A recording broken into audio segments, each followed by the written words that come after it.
This is Frankie Abbruzzino with the Scoop News. We're going to be talking to Alex Miller here. First, we're going to cover something I posted yesterday, and then we're going to talk about how she's costing us taxpayers $300,000 because she says she didn't realize something of which she should have realized. All right, so first, you got the Shark Dragon thing. I'm out on LinkedIn with my medical billing company, medical coding. She's in the medical industry, and I have over like 1,100 or 1,200 doctors out there. It's primarily for business. And you go in there, and this doctor came on, and he noted that she was one of the leading, yesterday, 9/2, that after this video came out, she was one of the leading legislators that wanted to push for justice. And he noted that on August 7th, she came out and said, look, we're going to push for law with some clarity. And then 2 weeks later, she was gone, drawing the line. I can tell you a lot of chiropractors out there are not fans of Ask Gary. And if maybe I should do a story about Ask Gary and what it truly is, because if you're in the industry, you know how it works, and it's a shame that a lot of people buy into it.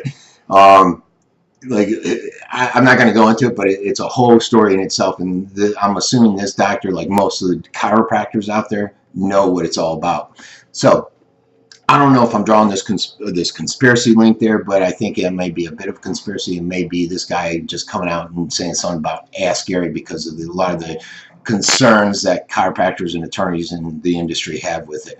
So going back to Alex Miller here, where she came in and she said, hey, I want to resign. And a lot of people were like, whoa, you just got in there. What's going on? They couldn't draw a conclusion as to why. And the biggest thing is the cost. I mean, $300,000 is a lot of money. She said she was stepping away because she needed to spend more time with family and had personal issues. Now, I can tell you as a business owner like her, you don't get a lot of family time. You guys see me. I work 7 days a week. Now, I work out of the house, so I see my family constantly here. Sometimes it could be stressful, but you're used to working long hours and not having family time, just like politicians. Difference is, as a business owner, I get paid for it. What she says she didn't understand is that a 60-day part-time job is a 6 to 8 month full-time job. And that's true. It's amazing, like this here locally, Venice, the council members, I think, make $10,000. I think the mayor makes 12, something like that. And they pose it as a part-time job, but it isn't. These guys work like 30, 40 hours a week, if not more. And if you were to only work part-time, you wouldn't accomplish anything. And the same here. I think the state attorneys or state legislators make like 30, 32 grand. And this all plays into an article I'm writing about Sarasota County and local entities and why, because they get paid a lot more at the county level. And you get a better breed of individuals there. So that'll come out later today. She should have known this, though. I knew it. When I ran for that mayor thing, now most people realize that I was just running to make Hollick run instead of just not having anybody run and just sit there unopposed and say everybody accepts. What he did is his second term, he said, everybody accepts my program and the initiatives I'm doing because nobody ran against me. And I'm like, oh, that's not true. And that's why I challenged him. I never expected to win. Nobody expected me to win. Just it wasn't going to happen. But a lot of people are like, oh, you're going to win? No. If you understand politics, I could have told, I was up front in the beginning, and I knew throughout I wasn't going to win. But I was trying to make a point, and somehow that point never got picked up.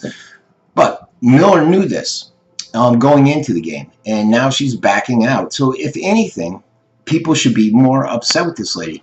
She's costing us $300,000 because she said she didn't know about it. I'll tell you this. The reason people go into being a Florida state legislator at $32,000 or whatever it is a year is for power. You look at the Yahoo she replaced. That was a carpetbagger that came over from the West Coast specifically to run for the Florida legislature for that position Alex just replaced, essentially. Not the same position, but the same job title. And he did it because he knew, A, I'm not going to make much money, but the power I'm going to accumulate in the wealth and the jobs I'm going to get afterwards. It's kind of like you look at Christine Robinson, county commissioner. Got paid good. She was termed out. Next thing you know, she's with Argus making a sweet amount of money. And that's the game they play. That's what happens in politics. So if anything, we should be upset with Alex Miller because she knew all this going into it. Now, they're saying that a lot of it came down to power politics, that she didn't get along, she didn't jive with the governor, and basically if at the state level with the Republican Party, you either toe the party line or get lost. And that's probably all true. I was I was asked to run for city council this time. I said, look, if I wanted city council, I just would have walked into the open position the last time. And then I was asked to run for county commissioner next year. And they're like, well, you got to join a party, the Republican Party probably, or the Democrat, but I'm obviously not a Democrat. And I said, you know what? I can't do that. I can't do this party line thing. I think it's bullcrap. And so I said, look, if I do decide to run, it's going to be I'm going to run to challenge these guys instead of letting them walk in unopposed, like what happened with Nancy Dieter, and B, to go out there and raise issues with the knowledge that I'll be a third-party candidate and I will not win. And that's where I sat. So still contemplating that move. This has been Frankie Abbruzzino with the Scoop News.